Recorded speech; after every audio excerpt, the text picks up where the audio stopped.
राम से लेके और गंगा, ऐसा कोई नाम नहीं बचा जिसके नाम पे सरकार ने लूटपाट ना की या भ्रष्टाचार ना किया। उस सबसे ज्यादा तकलीफ मैं अपने सीने में लेके बैठा हूँ जो जुल्म मैंने पिछले 9 साढ़े 9 साल की सरकार में देखा। सपा है, बसपा है, भाजपा है, तो आजाद समाज पार्टी इन बाकी पार्टियों से कैसे अलग?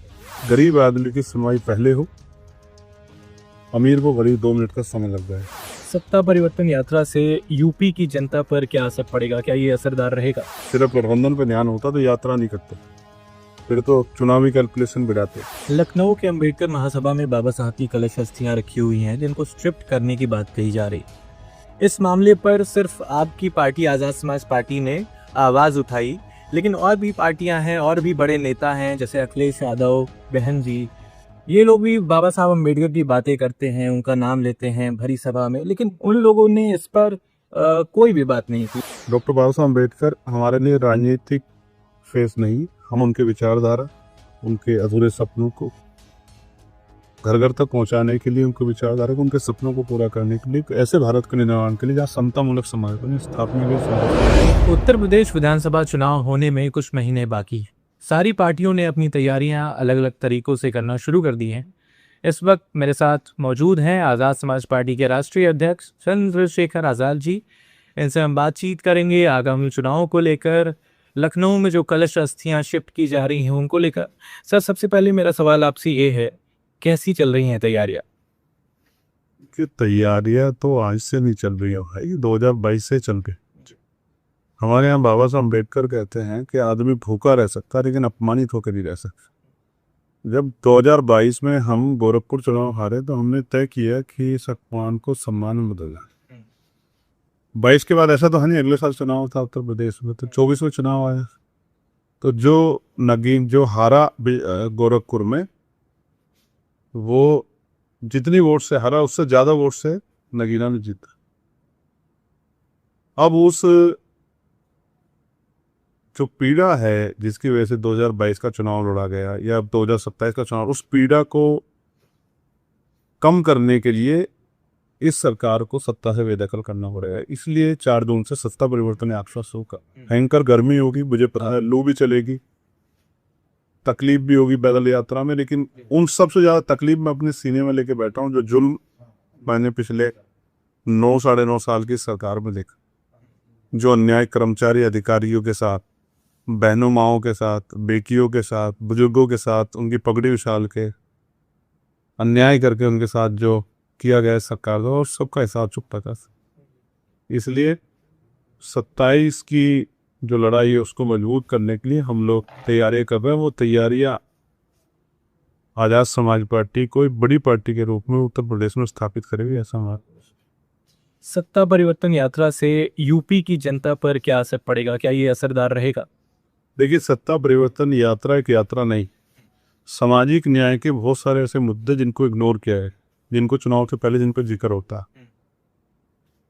सामाजिक भाईचारा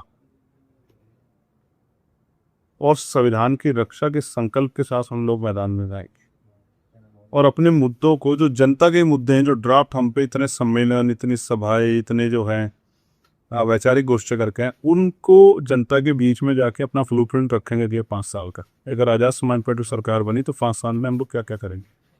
और मेरा विश्वास है कि हमने हर व्यक्ति की भावनाओं को, उसके अधिकारों को, उसके उद्देश्य को, उसके लिए गरिमामय जीवन को अपने मुद्दों में समाहित किया। तो इन मुद्दों के जरिए हम लोगों में विश्वास, आशा, उम्मीद और उनसे आशीर्वाद मांगेंगे कि आप हमें एक अवसर दो और हम करके दिखाते हैं जो आपको 70-75 साल में नहीं देखा। क्योंकि नियत करने की, मुझे विश्वास है जनता का आशीर्वाद हमें मिलेगा। हम लोग एक बड़ी शक्ति के रूप में जो गए उत्तर प्रदेश में आकर आजाद समाज पार्टी उत्तर प्रदेश के हालातों को बदलाव होने का काम करेगी। सर, 2022 के चुनाव में जब आप गोरखपुर से चुनाव लड़ रहे थे सीएम योगी के खिलाफ, तब मैंने आपसे एक सवाल किया था कि आज़ाद समाज पार्टी बाकी पार्टियों से क्यों अलग है। तो आपने उसका जवाब दिया था कि जब आज़ाद समाज पार्टी का यहाँ पर विधायक बनेगा, यानी आप अगर विधायक बनते तो सिर्फ आप विधायक नहीं बनते, आप भी विधायक बनते, यानी सब लोग विधायक बनते। तो मेरा सवाल फिर वही है, 2027 को चुनाव आ गया है, तो ऐसे दौर में जब सारी पार्टियां तैयारी कर रही हैं, सपा है, बसपा है, भाजपा है, तो आज़ाद समाज पार्टी इन बाकी पार्टियों से कैसे अलग? देखिए, तो आज की सरकार के परिप्रेक्ष्य में बदलाव अगर आप देखना चाहते हैं तो जो हमारे मुद्दे हैं उनको एक बार आपको पढ़ना। वो मुद्दे नेताओं को सहूलियत देने के हैं, जनता को सहूलियत देने के लिए। जब हम कॉमन एजुकेशन पॉलिसी की बात करें तो उसका लाभ किनको होगा, जनता को या नेताओं को, ये समझना।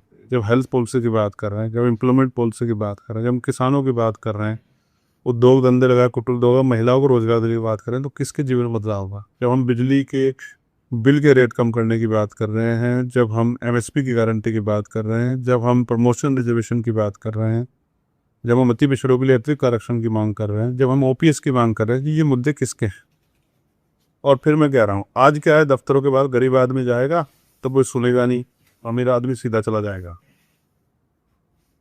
लेकिन हम सुनिश्चित करेंगे कि भ्रष्टाचार की भेंट प्रदेश ना चढ़े, गरीब आदमी की सुनवाई पहले हो। अमीर को गरीब 2 मिनट का समय लग गया है, क्योंकि वो तो अपनी गाड़ी में इंतजार कर लेगा, गरीब धूप में तपता रहेगा। तो सरकारी विभागों में रिश्वत ना चले और जनता का काम आसानी से हो, ये सुनिश्चित करना हमारी जिम्मेदारी। किसी पार्टी से गठबंधन की बात चल रही? जनता से गठबंधन की बात चली, इसलिए यात्रा हो रही है। अगर सिर्फ गठबंधन पर ध्यान होता तो यात्रा नहीं करता, फिर तो चुनावी कैलकुलेशन बढ़ाते हैं। लेकिन उत्तर प्रदेश के हालात बदलने के लिए जनता गठबंधन करना है, इसलिए यात्रा निकाला है। लखनऊ के अंबेडकर महासभा में बाबा साहब की कलश अस्थियां रखी हुई हैं जिनको स्ट्रिप्ट करने की बात कही जा रही। इस मामले पर सिर्फ आपकी पार्टी आज़ाद समाज पार्टी ने आवाज़ उठाई, लेकिन और भी पार्टियां हैं और भी बड़े नेता हैं जैसे अखिलेश यादव, बहन जी, ये लोग भी बाबा साहब अम्बेडकर की बातें करते हैं, उनका नाम लेते हैं भरी सभा में, लेकिन उन लोगों ने इस पर कोई भी बात नहीं की, इस मामले को नहीं उठाया। इस पर क्या कहेंगे? डॉक्टर अंबेडकर सबके जी, कुछ के चुनाव में, कुछ के विचारधारा के आधार पर, कुछ के आदर्शों के आधार।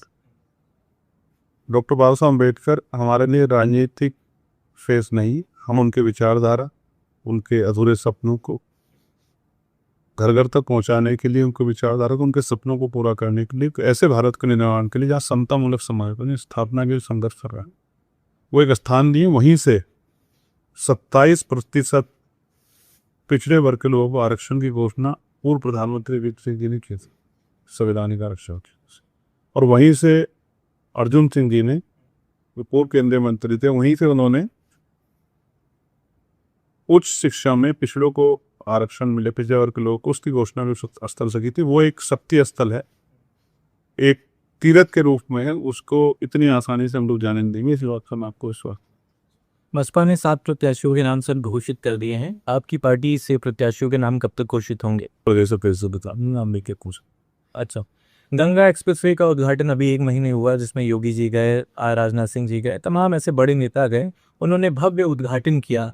लेकिन अभी खबर आ रही है कि वहां पर दरारें पड़ गई हैं सड़कों पर, कहीं गड्ढा हो गया है, लोग उससे परेशान हो रहे हैं, क्या कहेंगे? राम से लेके और गंगा, ऐसा कोई नाम नहीं बचा जिसके नाम पे सरकार ने लूटपाट ना की या भ्रष्टाचार ना किया। और ये जनता के पास तक हम लोग सामाजिक रूप से सत्ता परिवर्तन यात्रा वो लेके रह गया। बुरी बात पे ठीक है, तब बहुत शुक्रिया। आप उससे बैठा नहीं, आप बहुत देर